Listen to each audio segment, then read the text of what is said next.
الحمد لله وحده والصلاة والسلام على من لا نبي بعده لا رسالة بعد رسالتي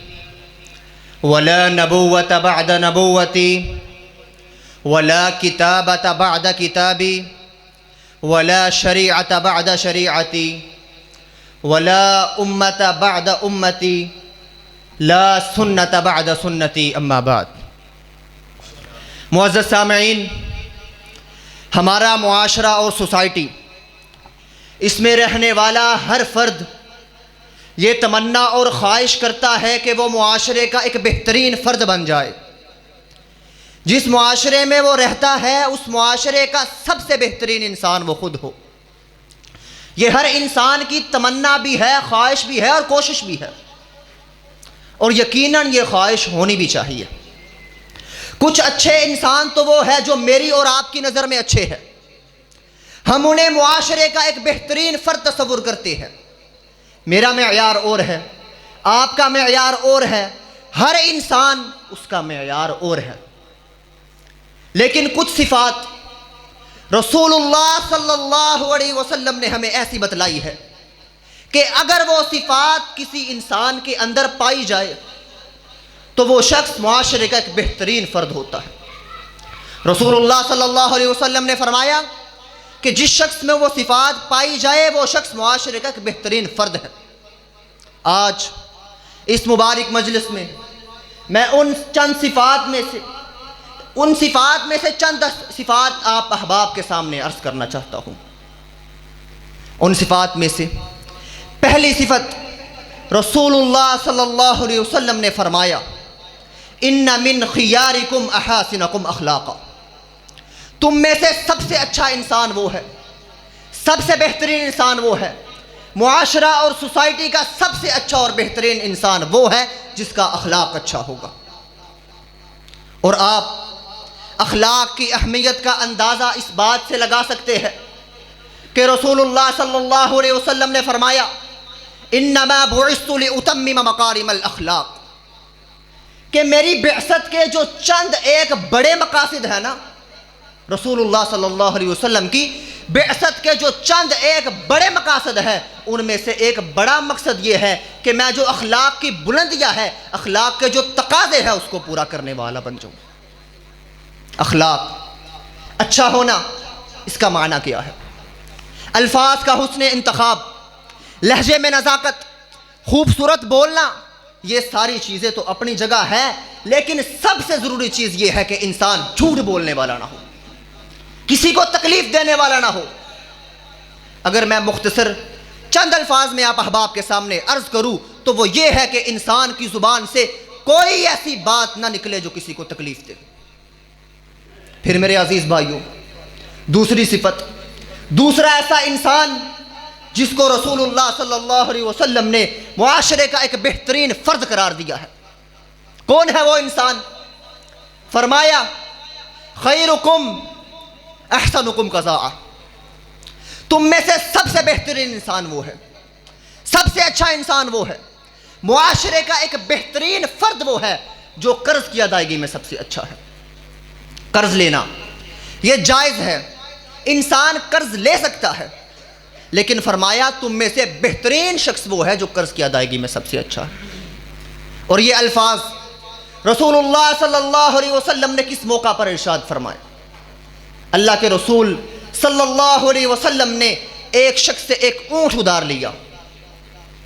ایک وقت مقرر کر لیا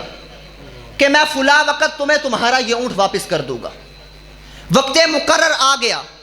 وہ شخص بھی اونٹ لینے آ گیا، تو اللہ کے رسول صحابہ کو کہتے ہیں جائے اور اس کو فلاں عمر کا اس کا اونٹ تھا، اسے اس کا اونٹ واپس کر دے۔ صحابی گئے، کچھ دیر بعد واپس آ جاتے ہیں، آ کر کہتے ہیں کہ اے اللہ کے رسول اس عمر کا اونٹ تو ہمیں نہیں ملا، ہمارے پاس جتنے بھی اونٹ ہیں سارے اس سے بہتر عمر کے ہیں، سارے اس سے اچھے اونٹ ہیں۔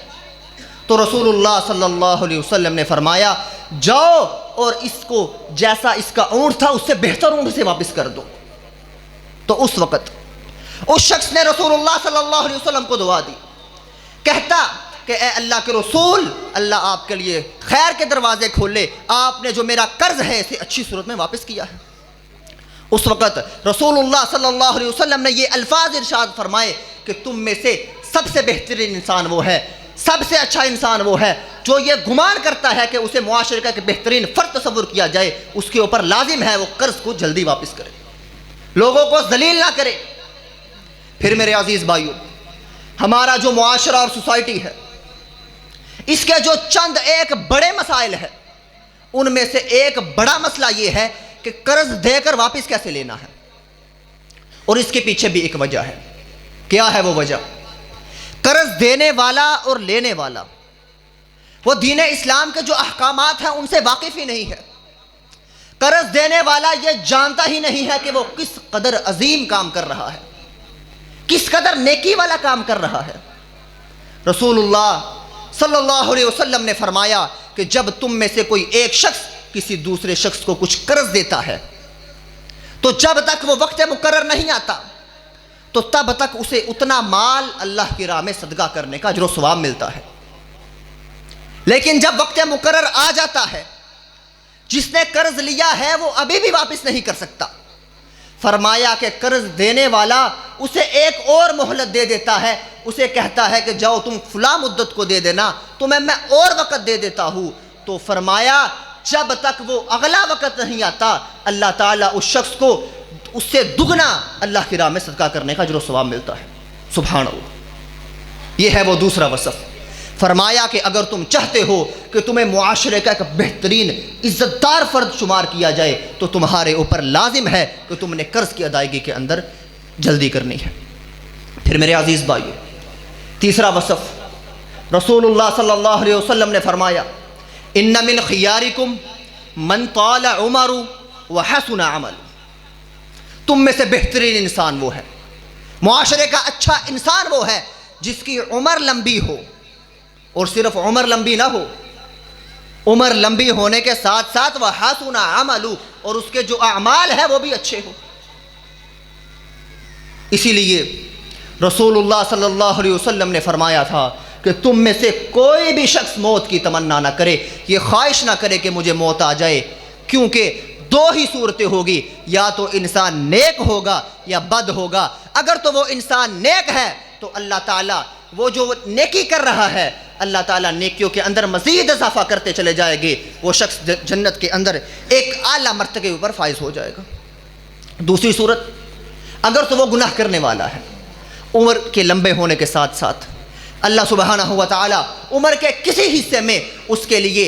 ہدایت کا راستہ کھول دے گے، اس کے دل کے اندر یہ بات پیدا کر دے گے کہ تم معافی مانگو اور سیدھے راستے کی طرف آ جاؤ۔ یہ ہے وہ تیسرا وصف کہ فرمایا تم میں سے بہترین شخص وہ ہے، معاشرے کا اچھا شخص وہ ہے کہ جس کی عمر لمبی ہو اور اس کے اعمال اچھے ہوں۔ یہ تھے وہ تین اوصاف معاشرے کے بہترین فرد بننے کے لیے۔ رسول اللہ صلی اللہ علیہ وسلم نے جو خوبیاں بیان کی تھی یہ تھی وہ تین خوبیاں اور بھی ہے، لیکن وقت کو مد نظر رکھتے ہوئے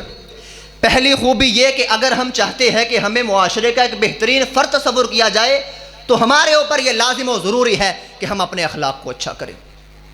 اور دوسری کہ ہم اگر چاہتے ہیں کہ ہمیں اچھا تصور کیا جائے تو ہمیں پھر قرض کی ادائیگی میں اچھا بننا ہوگا، اور تیسری رسول اللہ صلی اللہ علیہ وسلم کا فرمان کہ فرمایا بہترین فرد وہ ہے، اچھا فرد وہ ہے جس کی عمر لمبی ہو اور اس کے اعمال اچھے ہو۔ اللہ رب العزت سے یہ دعا ہے کہ اللہ تعالیٰ ہمیں ایک بہترین فرد بن جائے، اور یہ جو سنا اور سنایا ہے اللہ تعالیٰ اس پر عمل کرنے کی توفیق عطا فرمائے۔ وقولوا قولی ھذا استغفر اللہ لی ولکم۔